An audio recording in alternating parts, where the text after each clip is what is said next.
Hi everyone, this is audap. Let's continue our game of The Letter on Series X.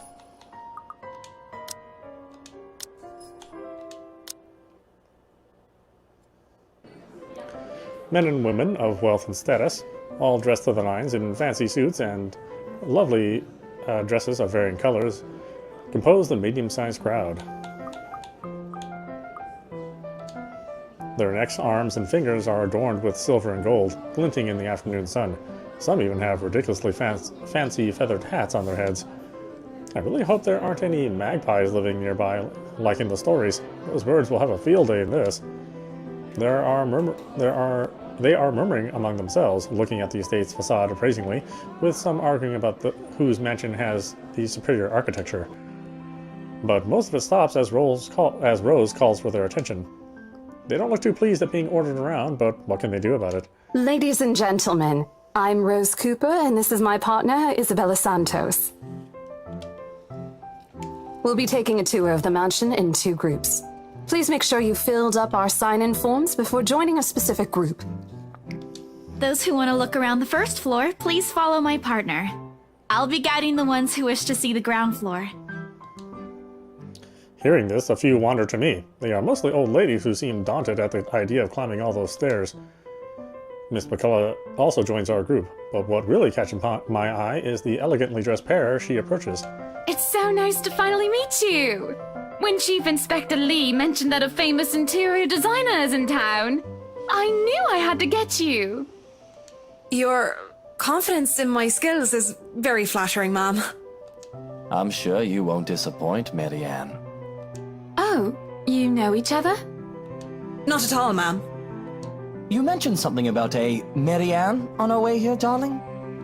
Oh, yes, I think I did. Ah, they must be the clients she was talking about. I might have seen their faces somewhere before. Some magazine? Or the television? I can't quite remember.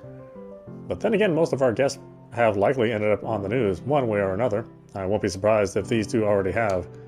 For people who are popular, though, they aren't dressed as loudly as the others, and in their simplicity, the couple stands out. The woman in particular is stunning enough to turn the heads of most people in my group, especially the men with wandering eyes. The guy standing beside her doesn't seem to mind, though. And if I'm going to be a bit bolder with my assumptions, I'd say he's basking in the attention. Both of them, in fact. I'd think they are brother and sister if it wasn't for their public display of affection.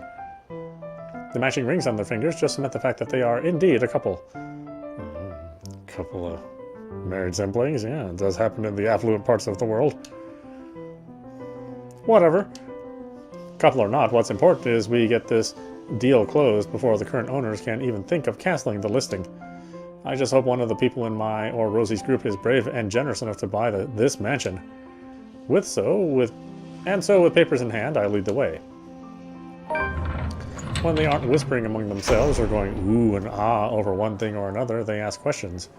From how the restoration process went to the history of the place, I answer them all, more than happy to talk about the art pieces and architecture mostly. However, I'm careful not to mention anything about the urban legend.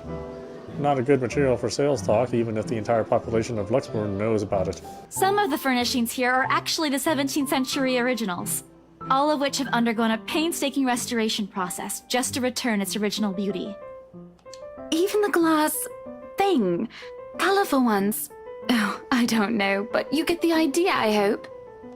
Especially that one, ma'am. It is said to be a gift commissioned by the fiancé of Lady Charlotte Ermengarde. The mansion's current owners have specifically requested that the restoration crew take great care in handling it. It's a priceless work of art and the most distinctive feature of the mansion. By the time I've stopped talking, her attention is already elsewhere. Isn't this place wonderful, darling? I told you it's not a total waste of your time. I don't know. Isn't it a bit too small? We might have to break a wall down to have more room. Well, I think it is just right. Don't you think so, Marianne? It is splendid, ma'am. But isn't it a little too early to make plans when no deal has been signed yet? Never mind that. It isn't going to be a problem. We've got a wonderful legal team to handle everything. Start taking notes, though. I think I've got a few things I want changed before we move in. The rest of their conversation gets lost in the chatter of our companions. I don't want to make any assumptions yet, but their sheer interest is enough to give me some semblance of hope. Oh, please, please, please let these guys be the one. Eventually, our group reaches the kitchen. Much like the rest of the house, a great deal of effort has been put into retaining the room's classical appeal. The open hearth at the end of the room, in particular, looks amazing, like the ones I've only seen in fairy tale books. And mad props to the cleaning crew. Seriously, after overhearing hundreds of their complaints about the soot and tar staining the bricks, and how much of a pain in the arse cleaning this will be, they still managed to pull this off. Or make it look presentable, at least. The highlight of the room, however, is what's underneath this hatch here. Oh, don't say anything yet! An underground wine cellar. This is the first time the guy in gray speaks up. Mr. Luke Wright, my memory supplies, from the forums they signed earlier. His sudden attentiveness catches me off guard. Since the start of the tour, only his wife has shown any form of genuine interest in the place. But this time, something lights up in his eyes at the mention of the undercroft. What's so interesting about a basement? I really don't understand rich people sometimes. Right now, he just gives me the impression of a child who has seen what he absolutely wants for Christmas. I've always found it cute whenever I see children act that way, my younger siblings especially. On a grown man? It's almost funny. Yes, sir. It could house around 7,000 to 11,000 bottles of wine. Truly? And the room? How was it built? The bricks that were used to build the cellar have been carefully picked for the purpose of maintaining and preserving a constant temperature and humidity in the room. It's a good place to keep your private collection in if you have one, sir. It keeps the corks in good condition. Oh, love. Didn't you say before that you wanted to make your own personal vineyard? Perhaps you could start one here.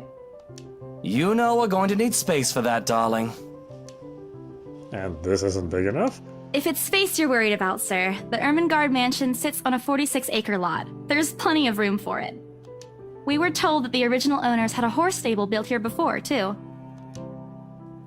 There's a contemplative expression on Mr. Wright's face, but he doesn't say anything further. His wife, however, seems really pleased that he has started to show interest, if only a little. I smile to myself. I may not completely understand how these people's minds work, but I sure as hell know how to spot a buyer with a sincere interest. Score. I can't wait to tell Rose. The rest of the tour goes by without a hitch. After more than half an hour, we are able to cover almost every room on the ground floor and are heading to the parlor. Funny, the first time BRC has us survey the property, I kept complaining to Rose how big it is. Now I can't even bring myself to care, no matter how much my feet hurt. Maybe this is just my excitement over a possible sale? When we reach the parlor, however, an odd feeling washes over me. It starts off as small goosebumps on my skin, a feeling of being watched intently. Whispers in my ear and shadows dancing lurking in the corner of my vision. Dark silhouettes that are gone when I turn to look. A chill settles down my spine, making me feel sick, and I start to break out in a cold sweat. I can't do this. I need to sit down for a moment. The old ladies in the group have been requesting for a break anyway. If I can just... Excuse me? Everyone? We will be taking a 15-minute rest here before we visit the first floor. In the meantime, please help yourselves to the refreshments and snacks we prepared. If anyone has any questions, feel free to approach me. I'd be happy to help you. I let them sit while I retreat to a corner to recover. It's not what you think. Don't think about it. It's not what you think. I probably just caught Rebecca's cold don't think about it. I'm left alone for a good while, the same words spilling out of my lips in silent prayer, until a hand taps my shoulder. Hello, you there? Yes, ma'am? Oh, look at you. Having to show a group around a mansion this big must be exhausting. Not a problem, ma'am. I'm just doing my job. What a hard worker. Anyway, Isabel, right? Isabella, actually. But yes, what can I help you with, ma'am, right? Please, just Hannah. Call me Hannah. I just wanted to ask, how soon are we able to move in? My brain completely stops. The sick feeling plaguing me is suddenly gone, replaced by utter bewilderment. Is this a joke? She looks at me expectantly as I struggle to come up with an answer. Wait, ma'am, you see... But we haven't even negotiated a price yet, ma'am. We haven't even finished touring the rest of the mansion.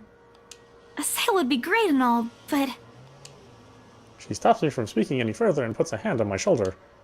For a moment, with her tight smile, she looks as if she has tasted a particularly sour lemon. Oh, please, sweetie, don't insult me. Money is not a problem. And, just between you and me, this place is better off with us than with some old lady who will probably just fill it up with cats. I personally don't think there's anything wrong with having cats here, Ma'am Hana. I'm sure there's more than enough space here if you want pets. Perhaps I'm still not feeling well, but really, what's wrong with cats?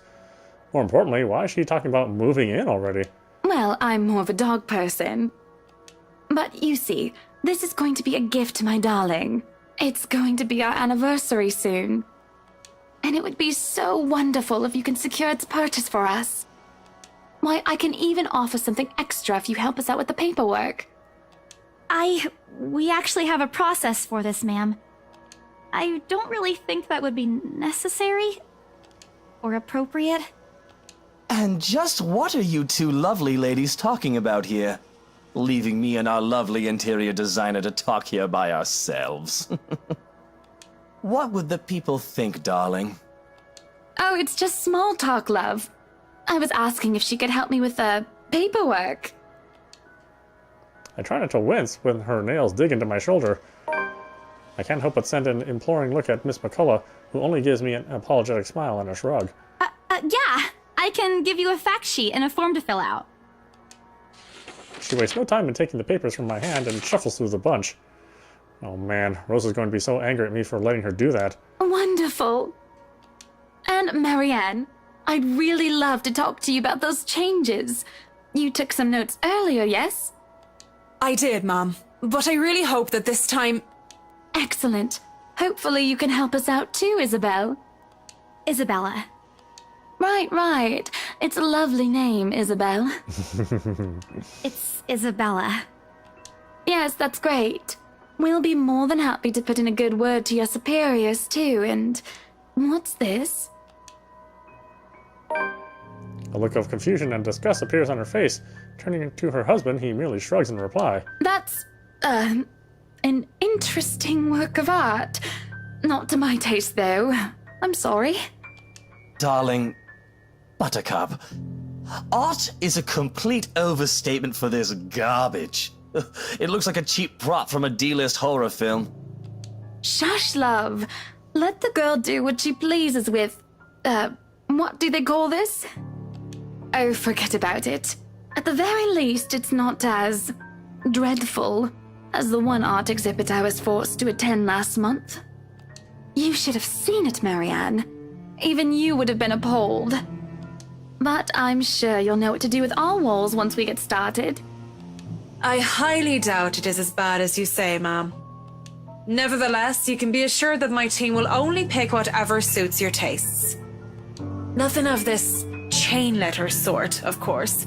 It has to always work with a palette. I'm quite sure chain letters these days don't come in this form. It's my turn to be puzzled. What do they mean? Rose and I double-checked everything. Are the papers I handed not enough? I want to ask what I did wrong. I don't want to mess this up. But with the way Ma'am Hannah's leading the conversation, I'm afraid that's exactly what will happen if I do interrupt her. That's good to hear. See, darling, isn't she an absolute delight to work with?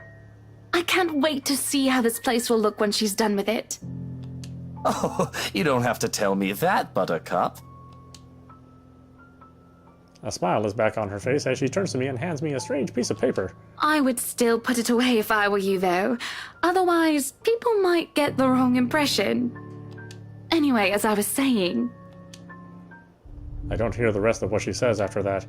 I can only stare down at the paper, at the letter in my hands.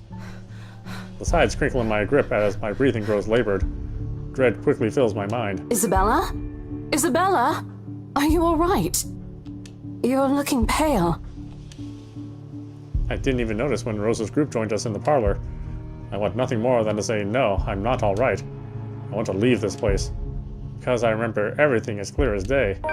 The letter and those blood-soaked limbs in the attic. It's real. The letter.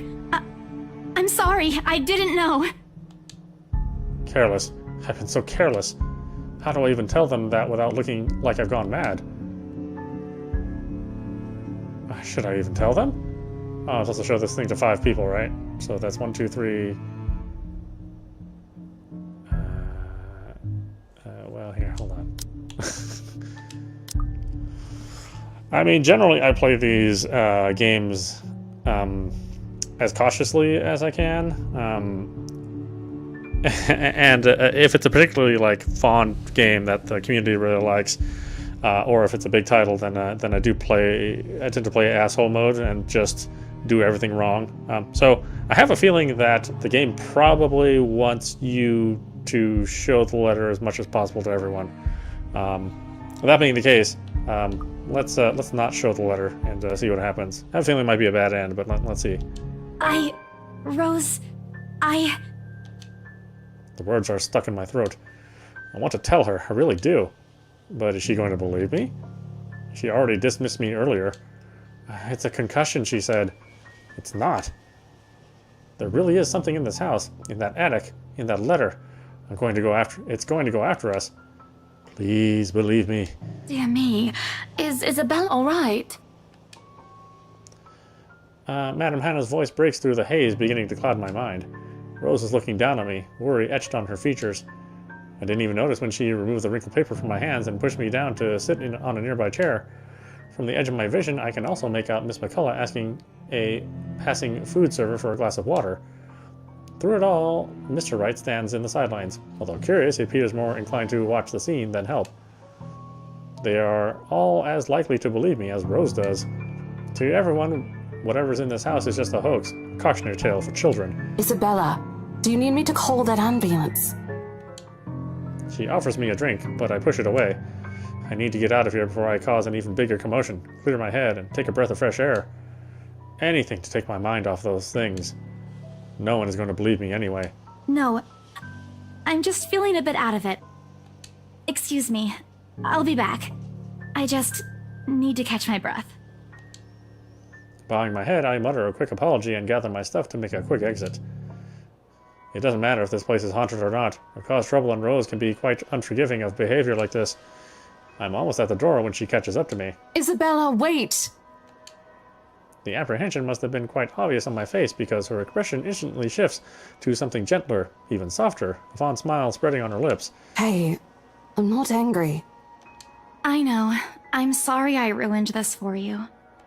Come on, you didn't ruin anything. It's not like we haven't ran into any problems before.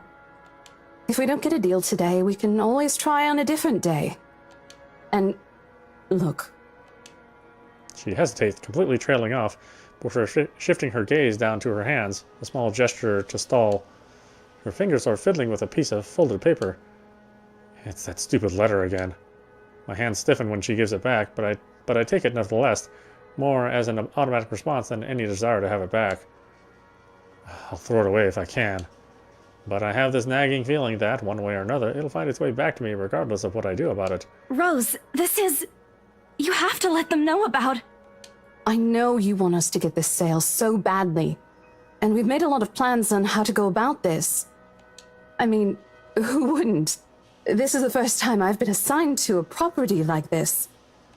I've sold plenty of houses before, but nothing like what we have here. It's a beautiful house. I'd love to get one of my own if I ever win the lottery. But I think... Look, here's the thing, Isabella. If we are going to do this, work on something, I don't know, this big, I need you in top shape. And the way you are now... My mind stops. What? Wait. No, I can still work. I just need to get myself together. That's what you said earlier. I let it go because I thought, hey, it's your own body and you should know more than anyone how you feel.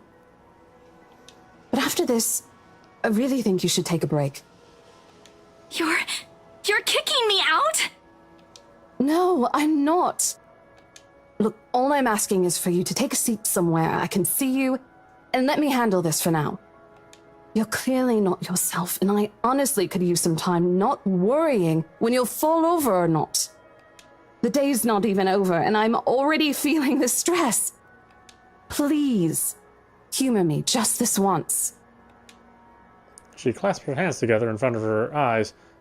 She clasped her hands together in front of her, eyes pleading for understanding. And I do understand, to some extent. That doesn't mean I'll feel any less awful. Whether at myself or the unlucky turn of the situation has taken, or for her, I don't really know. I promise I'll give you a full report of what happens after. I'll even let you take the lead tomorrow. Fine.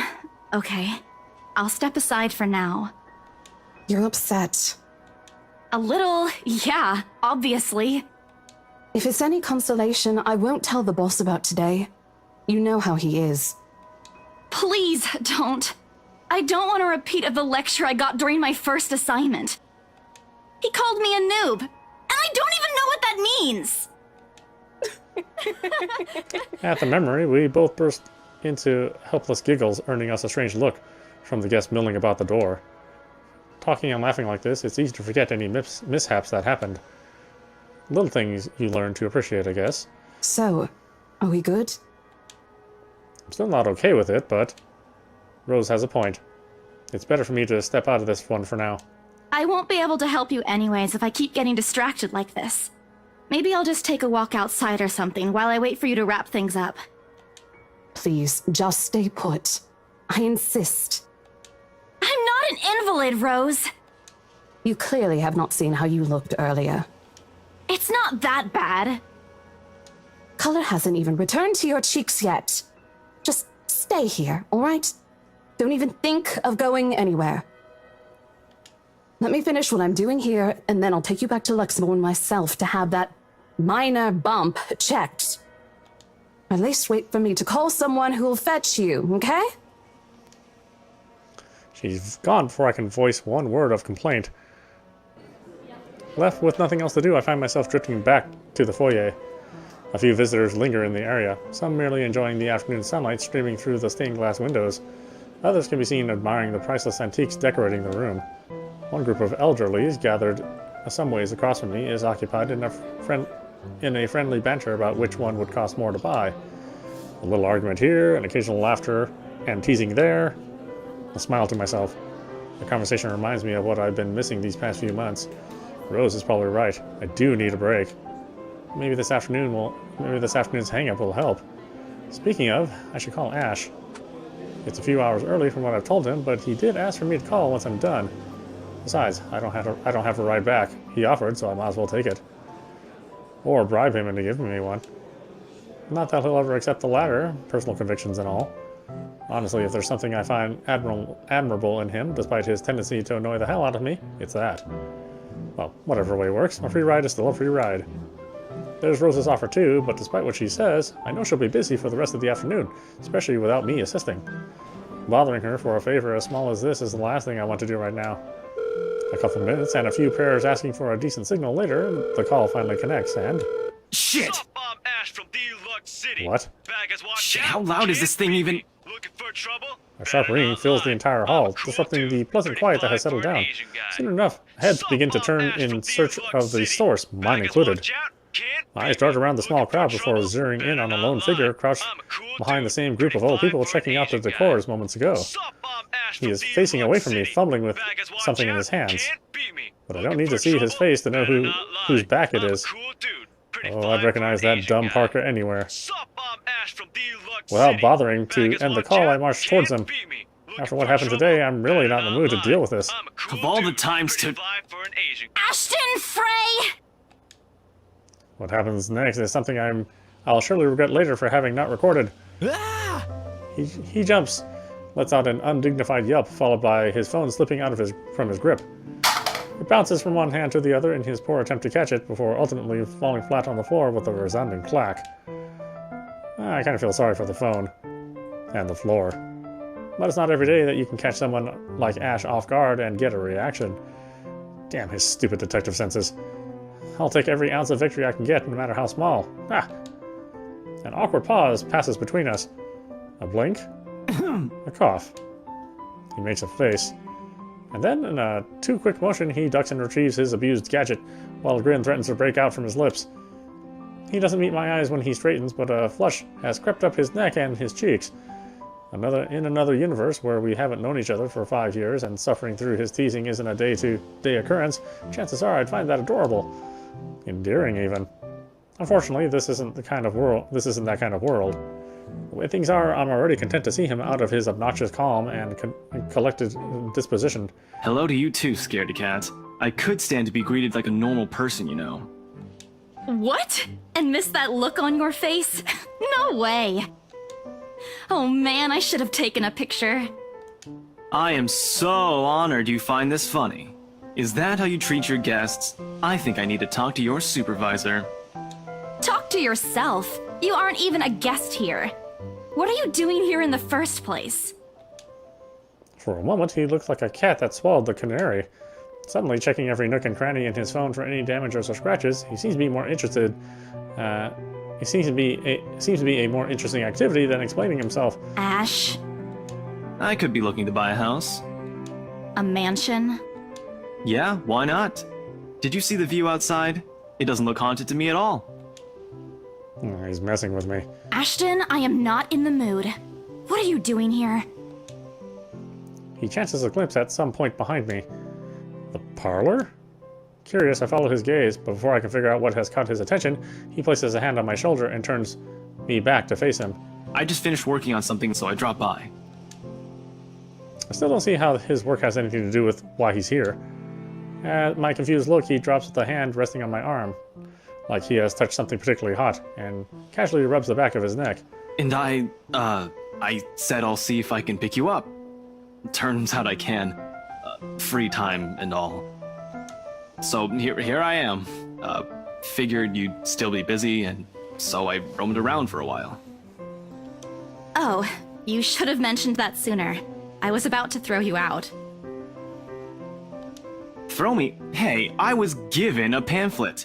I think that makes me a legitimate client. We have mandatory sign-in sheets for clients, Ash. I didn't see your name on it.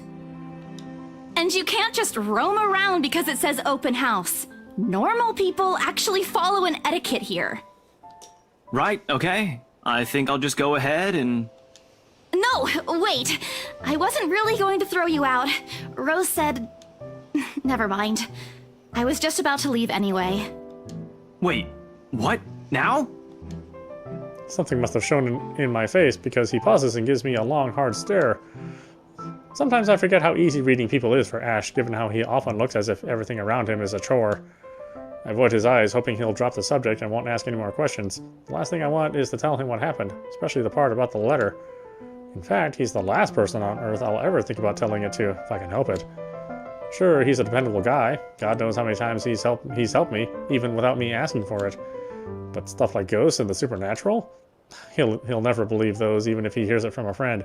Except maybe if it's Becca. On a good day, the most harmless thing he'll do is give you an explanation why those things have no chance of ever being real. At worst, he's insufferable. He'll poke fun at you at every single chance he'll get.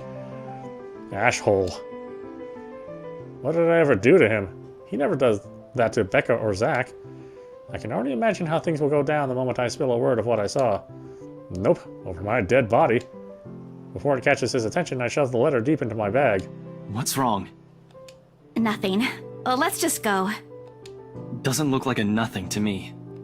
We still have Zach's movie tonight, remember? It's still early. And didn't you say your shift will end around 5 or 6? What about... Hey, Isabella, wait up!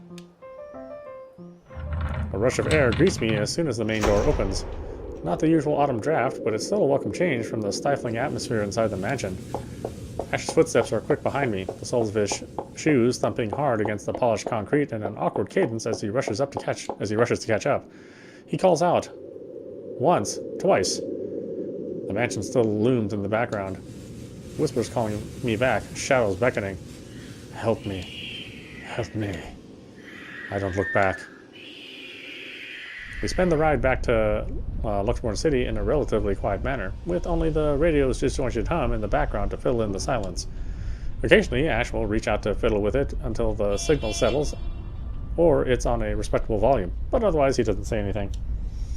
Neither do I. However, if the furtive glances he's been sending my way are signs, I know there are things he's been itching to ask since we left the mansion.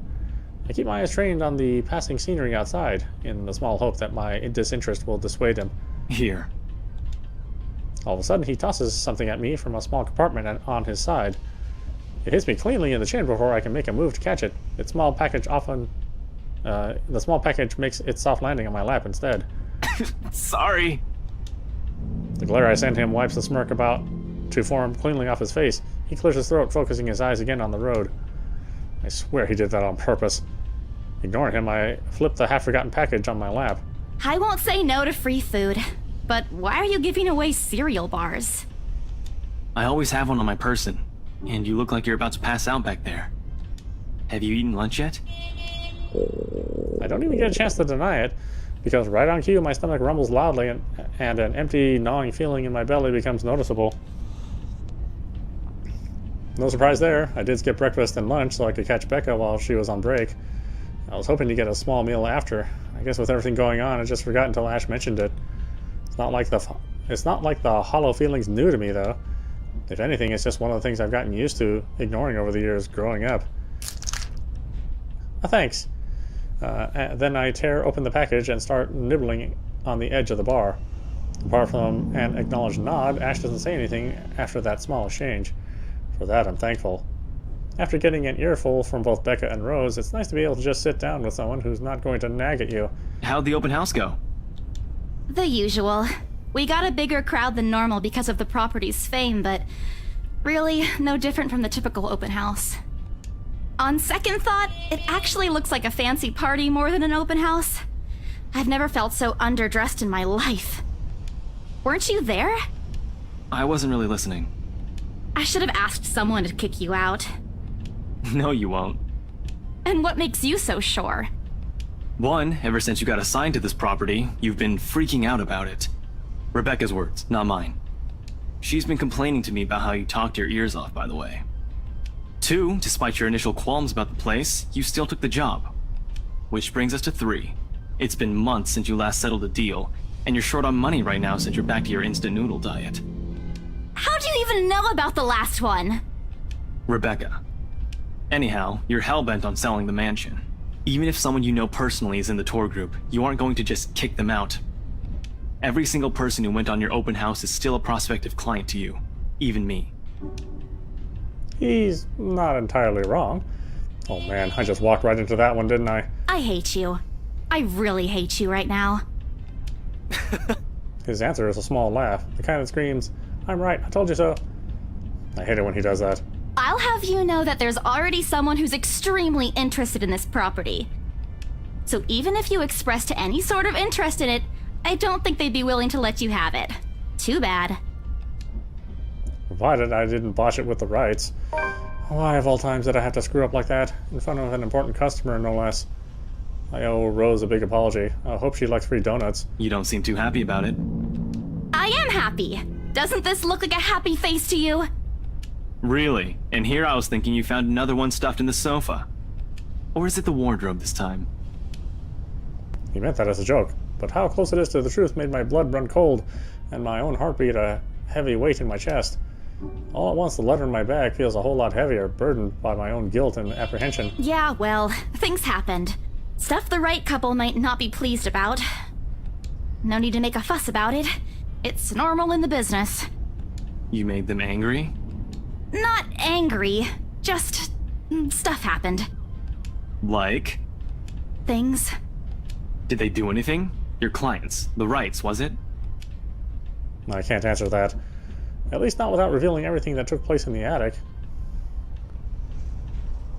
Oh, change the subject or lie to him. Well, if given a choice, why not lie and make your life easier? I really am making this terrible decisions, aren't I? Yeah, well, whatever. I turn my eyes back to the passing view outside. Maybe if I remain quiet long enough, he'll get a hint. Seriously, what happened? Nope. You're already assuming something happened. I'm not. It's what you said earlier, and that's why I'm asking. What did they do? They didn't do anything, all right? It's nothing. Work's just been stressful. My boss has been in a bad mood lately over a lost sale. Preparing everything for the open house has been tiring. And then there's the tour. You've seen how big the place is. I wish he'd just drop the subject and be done with it. It's not like he'll do something if I tell him. Outside, the sun has already started its descent, casting a vibrant orange glow on the tall buildings. I wonder how long before we reach the movie house. Zach's been pretty excited about his movie. I'd hate to ruin that for him. But right now, I just want the day to be over. Just so you know, people we interrogate often avoid our eyes when they're hiding something. I'm not hiding anything! I didn't say you were. Then why are you still asking about it? Your face is a lot more expressive than you think. Can you please just drop it? My voice comes out harsher than I've intended, and I immediately regret having taken that tone on him. As one would expect, Ashton is taken aback but recovers quickly. An uncomfortable silence settles in the car while I find myself wishing I hadn't snapped at him like that. Stupid, stupid, stupid, Isabella. It's the first time in months you get to spend time with your friends and you're already messing things up. Sorry. I didn't mean to yell. He responds with nothing more than a nod, and I take that as his way of dropping the topic. For now, if the way his jaw tightens is a sign of what he thinks, of what he still thinks about, for now, if the way his jaw tightens is a sign of what he still thinks about the matter, wow, that sentence all by itself makes no sense. I just hope I can give him a proper answer next time. Time passes quickly between us in this manner, but before I know it, we're already at the movie house. A small crowd has already formed in front of the theater when we arrive. The Lift Fest, a sort of Luxborn independent film and theater festival, attracts a bigger crowd annually, and this year is no different. I've only been to a few indie film screenings with Zach, so I'm not an expert on the matter. But I know that for people hoping to make a break in the industry, getting your film recognized by a local event like this is already a big deal. Especially for a newcomer like Zach. He hasn't even won an award, but just getting a confirmation letter that the festival committee was to include his movie in this year's lineup already put a grin on his face for weeks. Speaking of the guy, he's impossible to miss. At 6 feet, he appears to loom over most of the moviegoers, and with his large build and heavy voice, there's no surprise when people give him a wide berth as they pass by. It's often easy to mistake him for someone intimidating at first glance. I did, back when I didn't know any better. Ash did too, I heard, once early in their friendship. Oh, there's Zach! Hey, you guys! Long time no see! Zach's face lights up with a smile of his own. He moves towards us with careful steps, taking a significant effort to make himself smaller so as not to bump or accidentally hit anyone. Typical Zach. As he nears, Ash casually raises his hand in greeting and... Sup, Z-Man, my main man. What's crack-a-lackin', my homie? The awkwardness that descends within the immediate vicinity of our small group is palpable enough. Somewhere to our left, a girl giggles, and only then do I become aware of my mouth hanging open. I'm almost amazed how Ash can say that aloud with a straight face. Almost. Considering his track record, I should be used to it by now. Zach seems to be. Yo, stop trying to act black, Ashton. And you're the only one who calls me Z-Man. There's fondness underneath his exasperated tone. If this were any other person, he'd likely be offended, but years of friendship and familiarity have made those two harmless words to the other's ears. Or at least enough for both to take it in stride. It's been a while, Zach. I hope you didn't get into trouble again. Not much to get into trouble lately without you, I'm afraid. I'll let you know something. Nah, I ended up with chicken down stuck on me last time I agreed. I'd really love at least this year to pass without some sort of accident happening again. Hey, I take offense to that. It wasn't that bad. You really have no idea. A beat passes, and then Zach laughs. Hey, I'm kidding! You know you can always count on me. It's a story only the two of them are privy to. Every now and then, Ash will enlist Zach's help on something.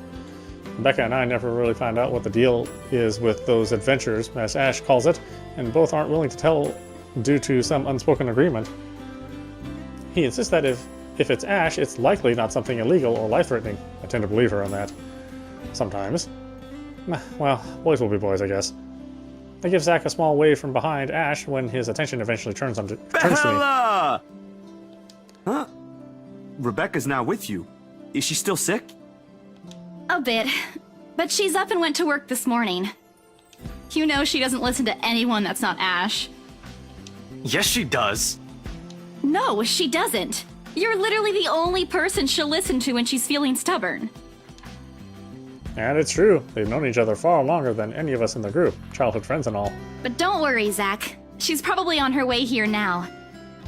She promised she wouldn't miss your movie. Isabella! Oh, thank goodness! Speak of the devil.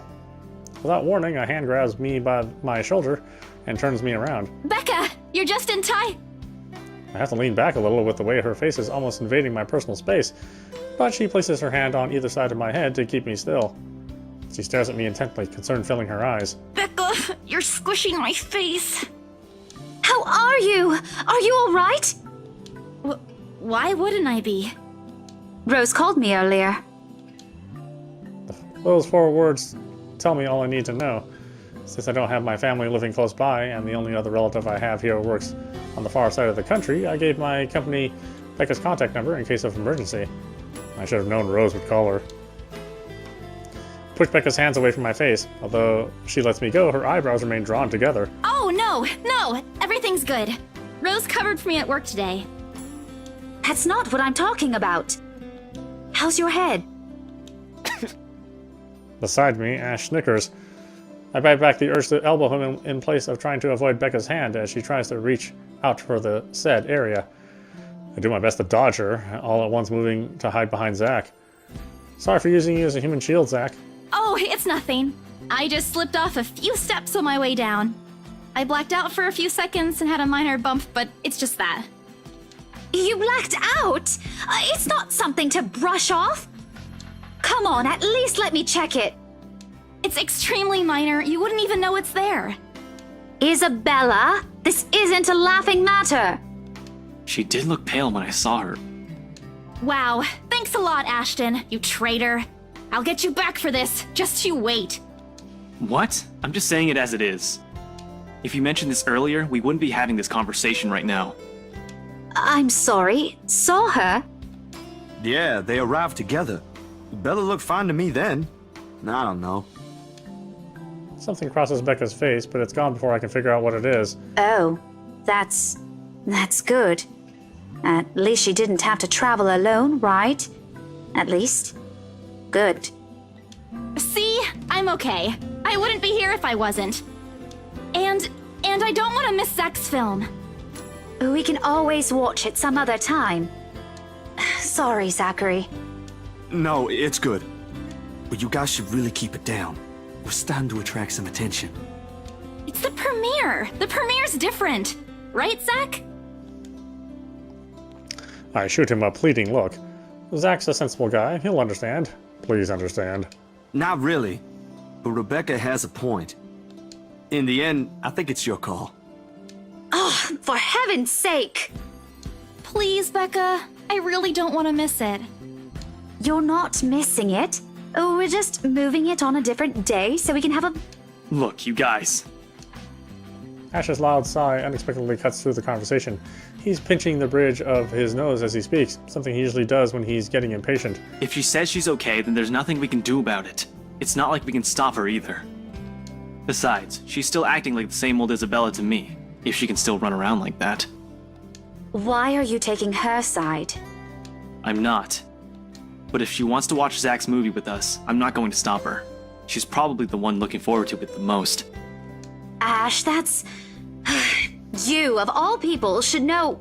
Tell you what, if I notice something amiss with her, I'll take her to the nearest hospital myself. Is that good enough for you? I already know the answer before Becca voices it out. Well, when at least she releases a deep breath and nods, albeit with great reluctance, I immediately tackle her into a hug. Thanks, Becca. It's always been you with him, isn't it? Did you say something? Me? Nothing. Don't mind me. Oh, is this a game of love triangles too? I had no idea. But then again, I suppose that's not highly unusual in in a horror story. But why don't we stop it there? This is audap, watching The Letter, running on Series X. Yeah, I mean, I like it. If anything, I like the fact that there's some voice acting.